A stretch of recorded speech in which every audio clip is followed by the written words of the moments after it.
he always calls me in the week of gay Thanksgiving and says, be sure and say hi to everybody for me. So, Megan says hi, everyone. Some of you know. In 1990, when I moved out here to go to law school, I knew hardly a person, but I did know Mitch because we talked on the phone before I came here. And he is one of the original, in fact, the only original gay Thanksgiving attendee that's here today. And it really has been 18 years. And I had a crush on a guy in law school the first year, and he invited me over to his house for Thanksgiving. And I didn't realize it, but he was inviting beyond just our little clique of people that were in study group together, and beyond sort of our gay and lesbian folks. And I also didn't know that he was an aspiring caterer, and that took food very seriously. And he asked me, I asked if I could bring anything, and he said, oh, bring a salad. So I got off the phone and I called my mom, and I said, Mom, guess what? Jason invited me over to his house. And she was like, oh, who's Jason? I was like, oh, well, he's a special friend of mine. Because I had a crush on him, and I had to translate it to Minnesota talk. And she said, oh, well, if he's a special friend, you should make Queen Anne cherry salad. I said, what's Queen Anne cherry salad? She goes, oh, you know, the one with the canned fruit. It goes so well with the poultry. And I said, give me the recipe. And she said, well, you start with 2 cups of mini marshmallows. Why are you talking like Sarah? Because. And he had a little Miracle Whip and the Royal Anne cherries. And I said, Royal Anne cherries? And she said, yeah, you can get them at the grocery store, but we generally call them Queen Anne cherries, but they're really called Royal Anne cherries. I said, Queen Anne cherries. Oh, this is going to be perfect. Big, campy, Midwestern, fluffy, whipped creamy, Miracle Whippy, mini marshmallowy, white salad over to Jason's place, and everybody will think it's great. So I whipped up the Queen Anne cherry salad, and I went over to Jason's place, and he opened up the door, and Mitch and Paul and some of our other friends had not arrived yet.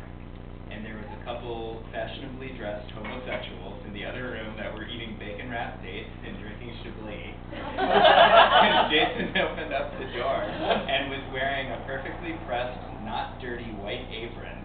And I said, happy gay Thanksgiving, I brought the Queen Anne cherry salad. And he said, what is that? And I said, it's the Queen Anne cherry salad. Get it? And he said, this is California. When we say salad, we mean something that's green. And he snatched it out of my hands and turned on his heel and stomped off to the kitchen, muttering that he was going to put it on the table anyway. So, to the credit of the pretentious queens that were sitting in the other room, drinking Chablis, eating bacon-wrapped dates, one of them said, "Can I take your coat?" And I said, "Sure." And so he took my coat, and the next people to come through the door were Paul and Mitch, and our friends Leslie and Julie, and Grace Connolly, and the rest of the gang, who I told to the side, Jacob, not Jason, Jacob. So I told a few people to the side, sort of, humiliated because of the salad. So, you know, they vowed to eat as much of the Queen Anne cherry salad as they could. They also demanded jellied cranberries, and Jacob had made a roasted turkey with roasted figs and apricots. It was very, very good, but my friends sort of sided with me and said, we want some real Thanksgiving food. So when we left that evening, we decided that we were going to get together in a couple days and redo Thanksgiving.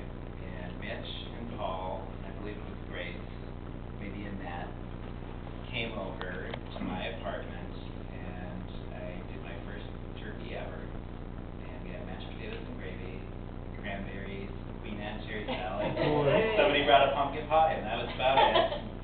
Wild rice, that was about it. I think Paul made the pumpkin pie. Yep. Yeah. And I looked around the room, and I said, I've never been at a family holiday before where I can remember there being another gay person, and we're actually here, and there's only gay people.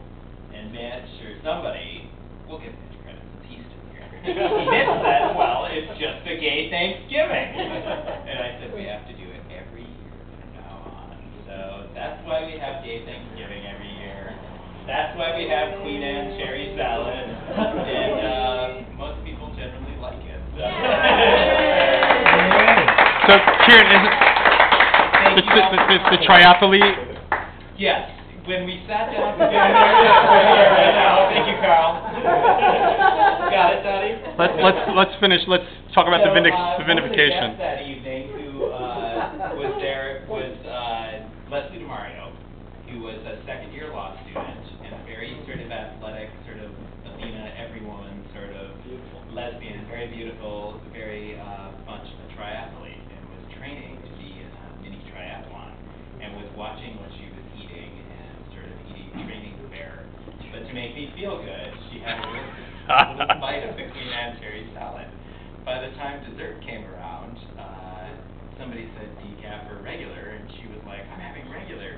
And her girlfriend Julie looked at her and said, what is wrong with you? You haven't had caffeine in like a couple of years. And she's like, and I'm having some of that fucking Queen Anne cherry salad. I had one little bite, I've been on sugar about that fast. I'm going off my diet. So she ate some of the Queen Anne cherry salad for dessert. Passing up the pumpkin pie or whatever it was. You probably didn't even make pumpkin pie, but something that we were going to have for dessert. And so there you have it. Proof that it was well worth eating anyway. That's right. Thank you for reminding me. You're welcome. And now I have somebody here that does